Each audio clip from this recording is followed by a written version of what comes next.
So it has definitely been a while since the last Spurs Roundup episode, which was the Carter Bryant installment, aka episode 11, let alone I've done a YouTube video in general. But with season 6 of Fun in the Sun around the corner and, season 5 of Spring is in the air, nearing an end, I got to get it into gear, to like finish strong. Because, this has been like, the spring 2026 equivalent of summer 2025. Boring as all hell. So a brief recap of the second round of against the Timberwolves previously. It was no easy task, but somehow we still did the damn thing, despite the fact that Wembanyama pulled off that BS elbow cheap shot on Sunday night, which really cost us the chance at a potential Game 4 victory, even though we probably barely would have won that, even if that never happened.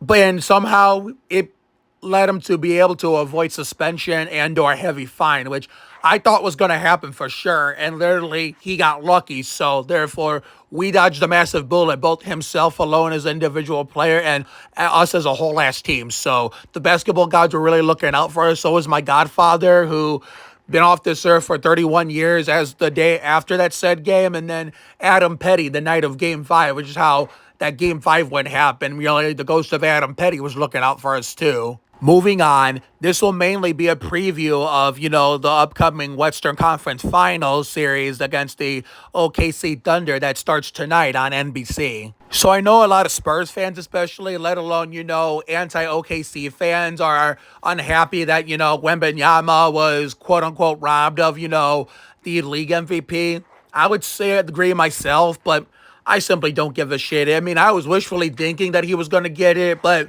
obviously it was a long shot that he would. So let SGA have his regular season award, because if we could somehow, replicate that regular season success against them, these next, 8, 4 games, potentially 4, maybe 5 or 6, or at best 7, then, he'll get the MVP that matters the most, depending on who we face in the finals. It comes from the Eastern Conference, as long as it's not fake Cal Petty, cheating the douchebag Mickey Mouse Mobley and the Mickey Mouse Cavaliers. So I do not fucking want that shit at all whatsoever. I mean, they did schedule Game 4, which obviously is a guaranteed game we know we'll be playing against these guys, but they scheduled on the day of the Coke 600. As a NASCAR fan and Spurs fan, you're probably thinking, Mark, you're probably going to choose the 600 over the Spurs like you used to on Lenore and Sandhurst when you put your eggs more in the NASCAR basket than the San Antonio basket. Well, that was when I was a kid and even a teenager. Well, the adult version of me is not going to do that this time. I'm choosing the Spurs over the 600, which will surprise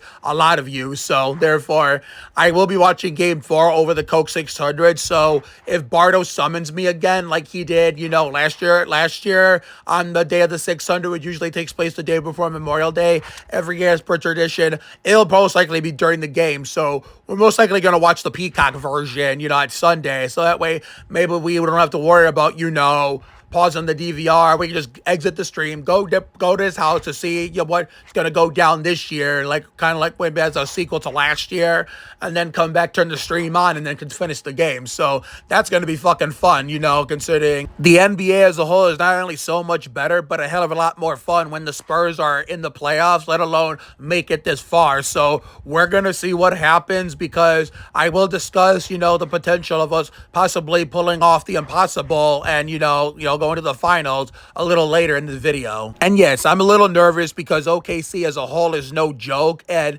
I just want to put personal feelings in the middle of it for this one section of the video.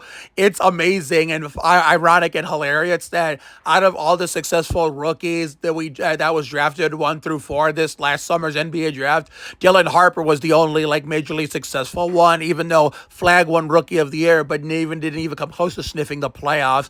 VJ got eliminated as I think first, was it a second round exit or a first round exit? No, it was a second round exit. Okay, because I think one of the former Spurs was basically on the Sixers, and he and his team got cooked by what I hope will be our finals opponents if we make it that far. That way, it could be the live and la vida loca year all over again. We won our first string. If you know, you know. That way, adult me can make up for 5-year-old me not having a vivid memory of watching the '99 finals. So therefore, and Con Knipple, the second best rookie realistically behind Cooper, didn't even touch the playoffs either. The only one that was successful was, my homeboy D Harp. I mean, if he was one of the main priorities, let alone combined with well, let's say main priority combined with him being a starter, there's no doubt in my mind, considering how good the team he was on was this year, he would have gotten Rookie of the Year without a doubt in that hypothetical situation if that was real, to the point we would have had 3 Rookie of the Years in San Antonio in 3 years, and he would have put himself in elite company. The Admiral, the big fundamental,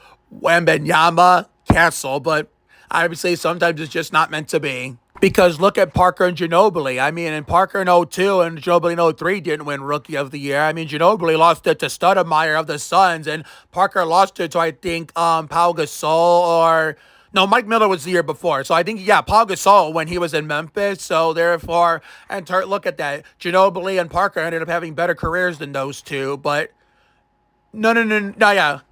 I was right. Stoudemire got Rookie of the Year because Yao Ming was drafted first overall, but obviously he and Ginobili lost it to Stoudemire. Okay, I thought I was tripping, but yeah, I remember, even though Yao was the first overall pick, he didn't even get Rookie of the Year because Stoudemire was better in that season than Ginobili and Yao in their rookie season. Yet Ginobili was the most successful one because he won the championship while Stoudemire got, bounced in the first round, all courtesy of rookie Ginobili Spurs. That Duncan carried a team of nobodies to the said team's second ring along with his second ring, Ginobili and Parker's first ring. And yes, I know the regular season proves that, San Antonio has been OKC's kryptonite, only winning 1 game of the 5 they played against us. And I'm aware playoffs are a whole new ball game compared to regular season, because usually sometimes just because you have success against a Western Conference playoff opponent in a regular season series, where even if you get the upper hand, sweeping them or winning all but 1 game,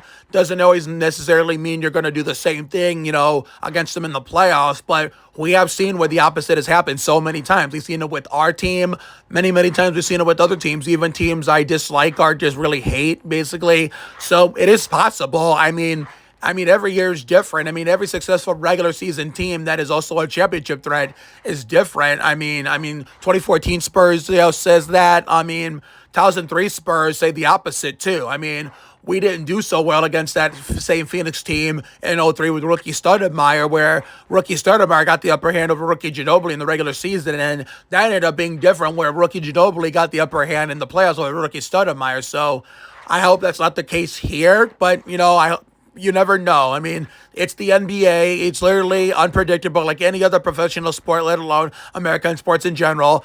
Anything could happen. It could be like the 2014 Spurs, who literally destroyed everybody in their path most of that regular season and in that whole playoffs. I mean, it could 50-50 chance be like, the 2003 Phoenix Suns. I mean, succeeded against us in the regular season, but, failed against us in the playoffs, but except they were an 8 seed, so I pretty much, that's understandable. I mean, we'll see, man. I mean, to say I wasn't nervous, enough, to start the playoffs, considering, we were going to have some tough opponents ahead of us, and somehow we, blasted through the first 2 in Portland and Minnesota.